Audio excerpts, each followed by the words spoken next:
Zëdhënësi policisë Togeri policisë rajonale në Prizren, shoqër Pityqis, sqaron për vdekjen e policisë Shaban Ajtari.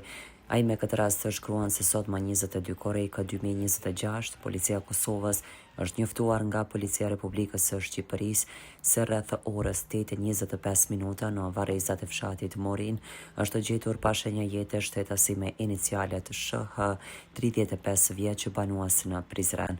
Pas pranimit të informatës, zyrtarët e policisë së Kosovës kanë dalur në vendin e ngjarjes, ku dhe është bërë identifikimi i viktimës. Është konfirmuar se viktima ishte zyrtar policor në njësinë e reagimit të shpejtë në Prizren.